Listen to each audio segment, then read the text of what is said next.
The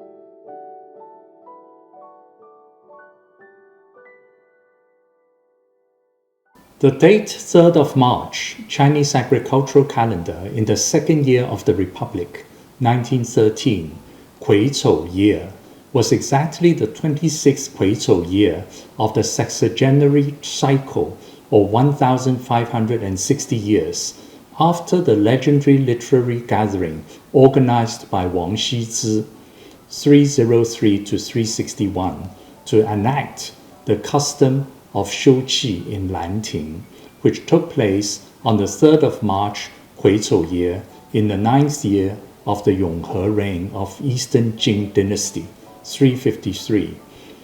To commemorate this historical anniversary on 3rd March 1913, Liang Ch'i-chao invited over 40 eminent literary friends to celebrate the custom of Hsiu-hsi in the Garden of Myriad Lives, Garden of Wen-chiang in Peking. They recited poetry in gaiety and leisure, recollected the past and reflected on the present, and indeed contrived the most refined occasion at the time. The anthology of Hsiu-hsi in kuei-ch'ou year was published by Liang in a limited number for distribution to friends and relatives. This book is now rare to come by. Liang Ch'i-chao, 1873 to 1929, 字卓如，任府，任公，引兵子，引兵是主人 native of Xinhui, Guangdong Province. He attained the Zhiren degree in the 15th year of the Guangxu reign, 1889. In the 21st year of the Guangxu reign, 1895, Kang You-wei led Liang to instigate the Gongce Sangshu petition to the emperor requesting political reform, signed by over 1,200 Zhiren who arrived in the capital from all parts of the country to take part in the state examination for the Jingsi degree. Liang became editor-in-chief of Qiangxue Bao newspaper and founded Siwu Bao newspaper with Huang Zunxian and Wang Kangnian.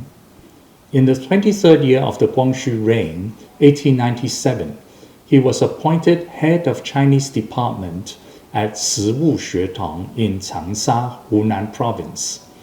In the 24th year of the Guangxu reign, 1898, during the 100 Days Reform, Guangxu Emperor bestowed him the official rank of 6th Ping and made him in charge of the Translation Bureau. After the Empress Dowager Cixi engineered a coup d'etat and ordered at the execution of his comrades known as the Six Gentlemen of Wushu, Liang fled to Japan and founded Qingyi Bao newspaper. He made an investigatory trip to Australia and founded Xinmingcong Bao newspaper. He made further investigatory trips to the United States and Taiwan. In the first year of the Republic, 1912, he returned to China and founded Yongyan magazine. He was successively appointed Attorney General and President of the Board of Commissioners of Currency. In the fourth year of the Republic, 1915, he opposed Yuan Sikai's bid to be emperor. In the fifth year of the Republic, 1916, he founded Chenzhong Bao newspaper with Ling-hsien and was appointed finance minister. In the eighth year of the Republic, 1919, he visited Europe and attended the Paris Peace Conference as external observer. In the 14th year of the Republic, 1925, he was professor of Chinese studies at Tsinghua University and president of Peking Library. His works include Travelogue of the New Continent, an intimate record of European travel, Outline of Qing Scholarship, History of Chinese Scholarship in the Last 300 Years, etc. His writings were compiled into the complete works of Yin Bing Si. On the day of 3rd March 1913, during the Hsiu-hsi gathering in the Garden of Myriad Lives, a group portrait was taken, and each participant was given a copy for remembrance. On the upper left of the cardboard frame, some words by Liang were printed. In the 26th kuei-ch'ou year after the Yonghe reign of the Jing dynasty, a group of exemplary men attended the commemoration of Hsiu-hsi in the Garden of Myriad Lives. Ch'i-chao thus recorded. This treasured photograph in the Studio of Delicate Fragrance was in the former collection of Mr. Tang Tianru, Enpu. He attended the Hsiu-hsi gathering in the Garden of Myriad Lives, and his family kept it for over a century in Hong Kong. Hence, it was fortunate enough not to be ravaged by the turmoils in mainland China, and certainly as rare as a unicorn from the depths of time. Beside the group portrait, the names of the participants were printed. There are 6 in the first row. They are Zhu Lianyuan, Liang Hongzhi, Tang Enpu, Luo Zhongzhen, Yang Du, Lan Gongwu. There are 2 in the second row. They are Liang Ch'i-chao, the man himself, and Huang Jun.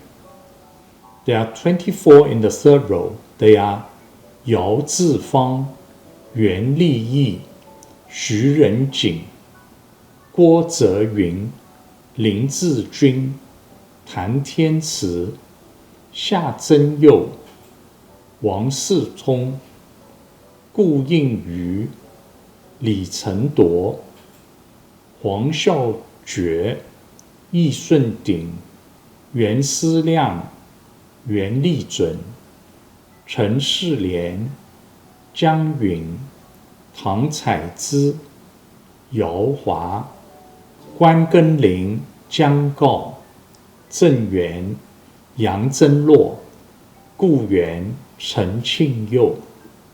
There are 4 in the fourth row. They are Luo Dunyong, Qin Zhifen, Xia Shoutian, Si Huibao.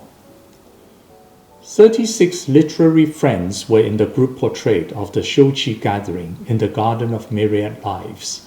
Another 2, Yao Mengren and Chen Maoding, attended the gathering but were not accounted in the photograph for some reason.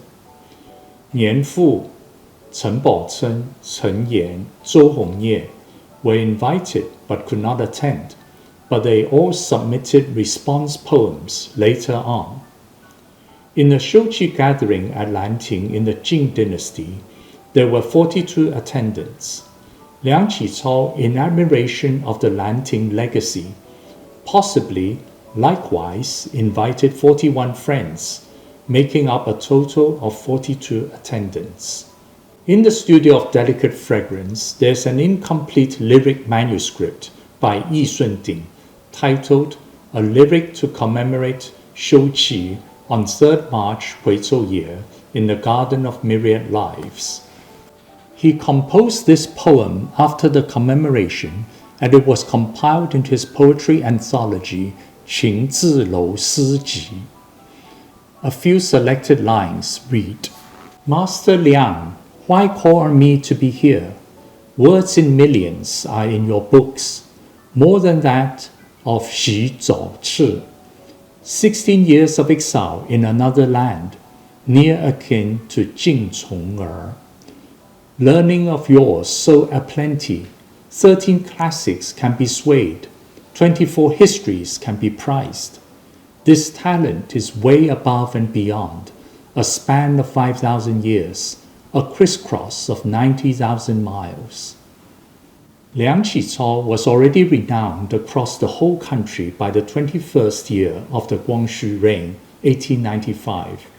This lyric by Yi Shun-ting further affirmed his illustrious reputation in literati circle. Hsiu-hsi is an ancient custom.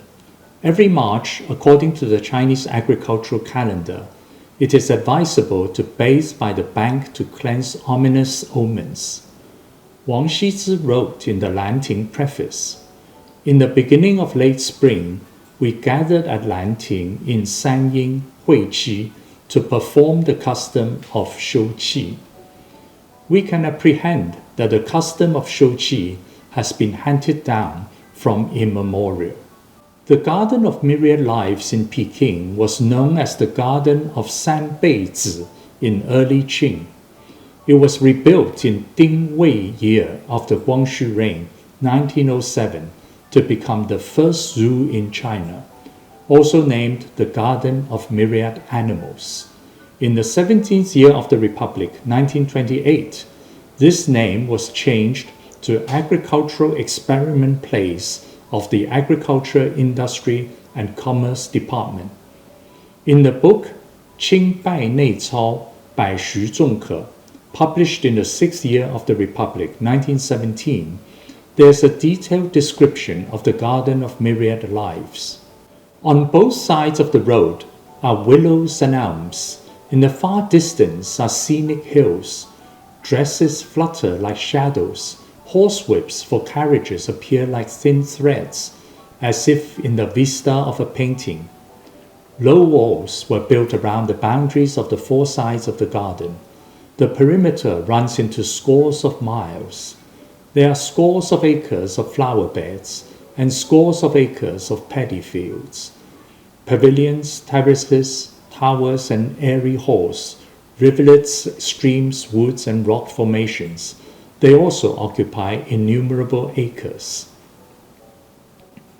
Inside the garden, there were lions, bears, leopards, wolves, zebras, sika deers, buffaloes, goats, elephants, many species of birds, and many species of plants. The Garden of Myriad Lives was a preserved site of the last dynasty. It was meant to be a microcosm of the universe, containing everything such as animals, birds, humans, plants, rivers and hills, towers and halls. The mournful sentiment to the passing of time, the solicitude for sentient beings are ample to arouse poetic inspirations. The garden was indeed an ideal place for a Shou-chi gathering. In the extended chronology of the life of Mr. Liang Ch'i-chao, compiled by Wen-chiang, 1887 to 1936, a letter written by Liang to his eldest daughter, Ling-hsien, was recorded, dated 12th April in the second year of the Republic, 1913. It reads, "I am mailing you a copy of my poem for the commemoration of Hsiu-hsi. After the declaration of the Republic, it is my first attempt to write a poem. On the day of the gathering, many composed poems. Mine is intended to be the last in the volume. I have nearly invited all the eminent literati from the southern and central parts of the country to compose poems. It is the finest story since the Lan-t'ing Gathering. 60 years from now, people in this world will no longer know that there are once these two words, kuei-ch'ou. Hence the lines in the final part of my poem that identify with Lan-t'ing are laden with lamentations. This poem is recorded in the complete works of Ying-bing-si. It inherited the bygone refinement of Lan-t'ing, and poignant sentiments for its own time were particularly earnest. After the fall of the Qing dynasty and the founding of the Republic, Liang Ch'i-chao returned to Tianjin from Japan in November in the first year of the Republic, 1912. Since the debacle of the 100 Days Reform, he had left China for 15 years. Now the world was greatly altered. People and affairs were different. Only his lofty ambition was left undiminished. In late December in the same year, he founded the magazine Yong-yan in Tianjin. In February, in the second year of the Republic, 1913, he joined the Democracy Party. He was aged 41, aspiring to great accomplishments. Among the eminent personages who attended the Hsiu-hsi Gathering in the Garden of Myriad Lives, there were no shortages of political allies nor literary companions of Liang Ch'i-chao. These two identities also frequently overlapped. Apart from a few loyalists of the Qing dynasty, most of them joined the Republican government. They followed the Confucian tradition of past dynasties to attain official position through distinguished learning, to prioritize the redemption of the world through ability and brilliance, and the least pertinent is to offer writings for posterity. This was the reason the political world of the early Republican era was filled with men of abilities. Observing the system of officialdom today, contrary to the past, it is difficult to captivate men of integrity and learning, since these are not the criteria of political appointments. Villains and rogues fill the government, controlling power and interests, and the fate of the country sinks into oblivion. Today's world paled to the past. What is to be said? Idle talk of recollection, only my disconsolation is heartfelt.